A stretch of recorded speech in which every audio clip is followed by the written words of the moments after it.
Jipai, pakaian roh orang Asmat.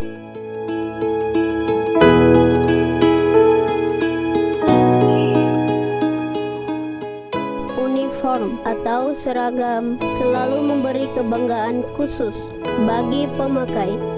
Secara psikologis, uniform memiliki fungsi tertentu bagi pengguna dan bagi orang lain.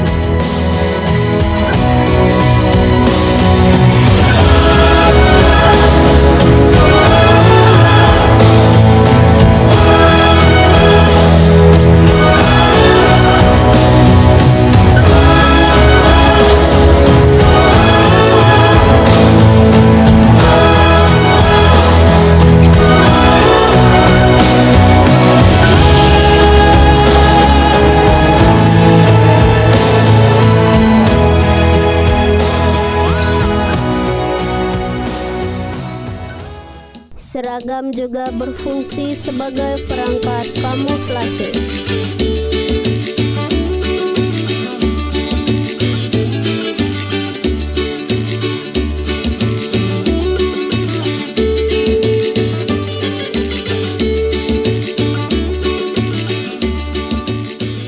Suku bangsa Asmat di Papua sejak zaman dahulu membuat dan menggunakan pakaian roh untuk digunakan dalam upacara yang disebut Jipai.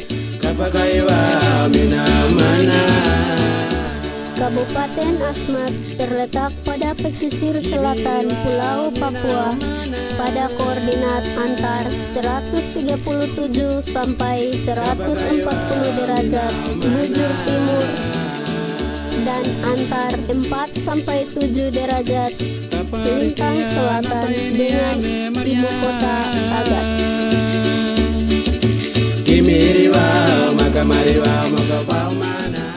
Topografi Asmat didominasi rawa dan hutan payau, sehingga pembangunan pemukiman selalu dalam bentuk panggung.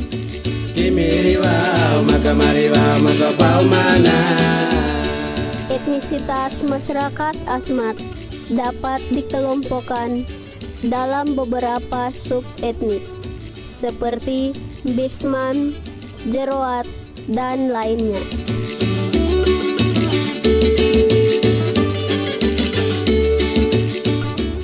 Masyarakat Asmat dikenal dengan ciri khas antara lain ukiran Asmat, jeu atau rumah bujang, pesta ritual dengan tari-tarian dan nyanyian tertentu, serta properti busana yang dimiliki oleh masyarakat Asmat.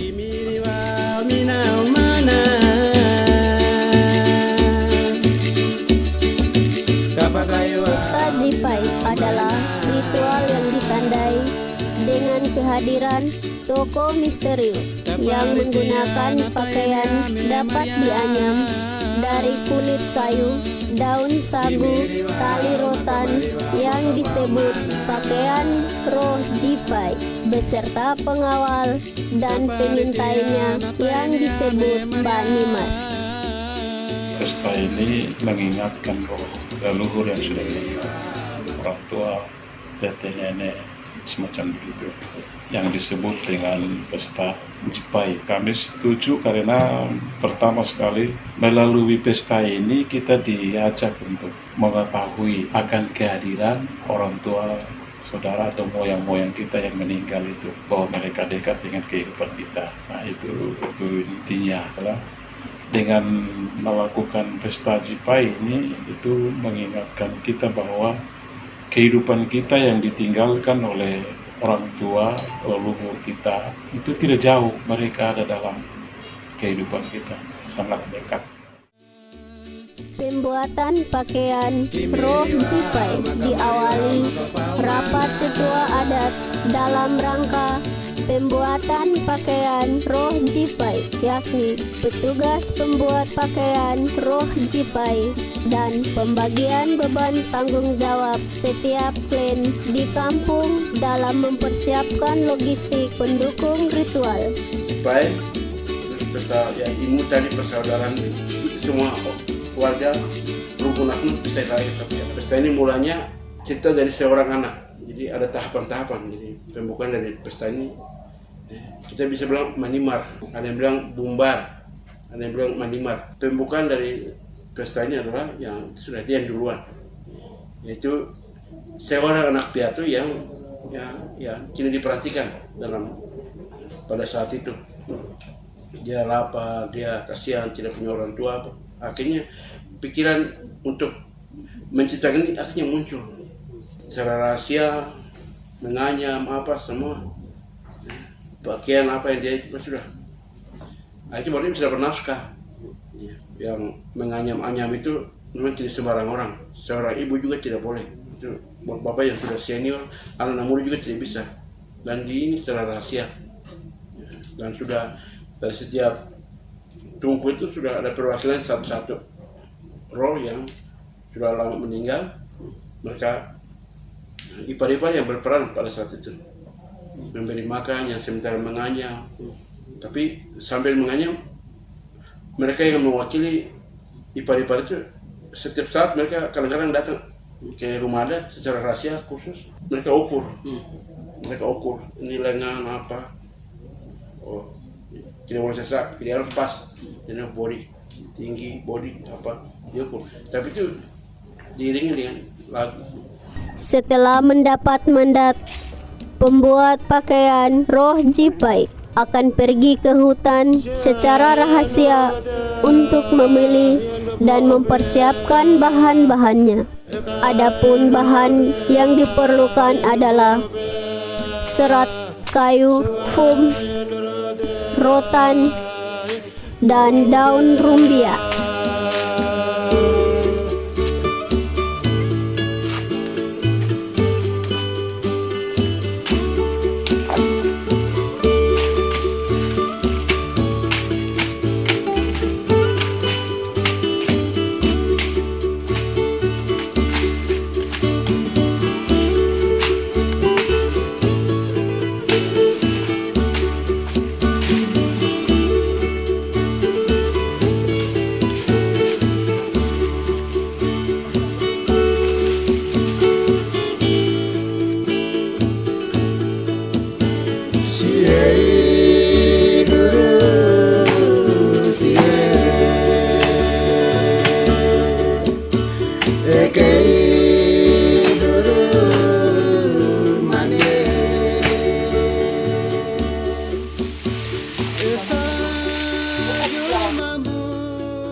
Ada yang menceritakan bahwa awal mula topeng ini terjadi itu karena penglihatan dari seorang anak yatim piatu.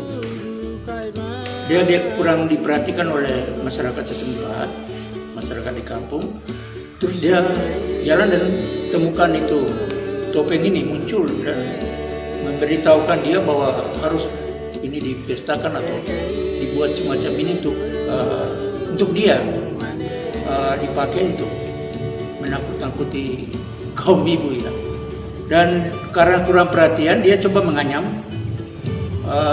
topeng ini dan dia taruh di pohon beringin, di mana oleh orang Asmat itu pohon beringin itu pohon sakral, tetap para leluhur tinggal bersembahyang di situ. Jadi dia kerja sambil dia sembunyi sampai selesai. Dan dia pakai topeng itu waktu ibu-ibu pergi ke dusun dan kembalinya sore hari, dia keluar dan mereka kira ini roh setan dan mereka lari dan tinggalkan makanan. Nah, dia ambil dan dia sembunyikan terus dibagi-bagikan kepada teman-temannya yatim piatu di kampung itu. Begitu berulang-ulang, tapi satu waktu ibu-ibu mereka curiga, kenapa kita dirugikan? Mereka satu kali mereka berunding pulang dari dusun, kita coba tangkap dia dan kita selidiki kenapa sampai kita terus-menerus dihantui dan dirugikan macam ini. Mereka kejar dan tangkap. Terus mereka buka topeng, wah ini anak yatim piatu. Mulai dari situ mungkin untuk peringatan itu dibuatlah pesta itu. Tujuan untuk menghidupkan itu di rumpun itu sendiri.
Dalam proses penganyaman.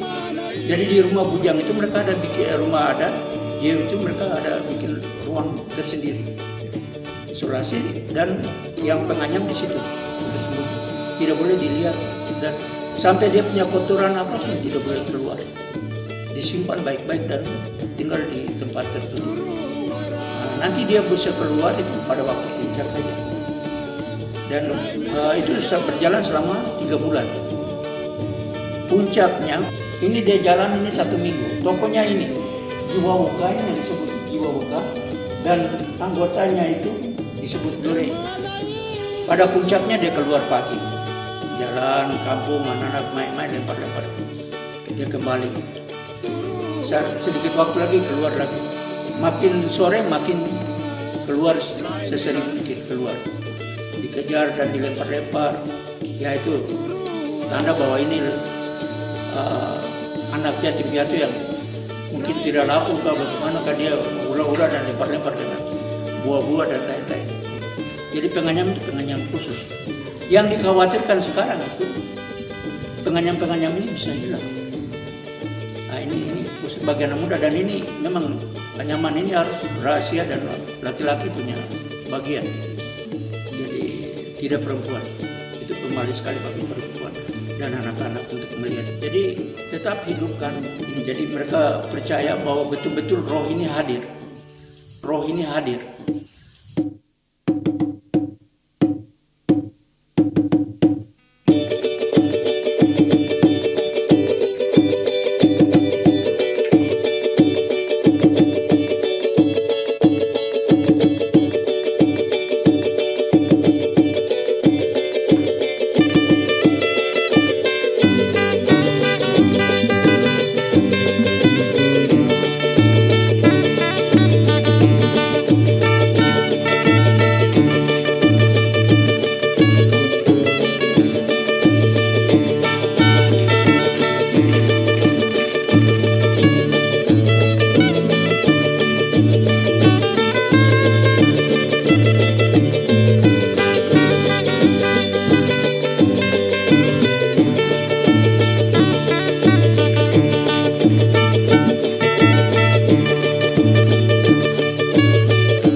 Emang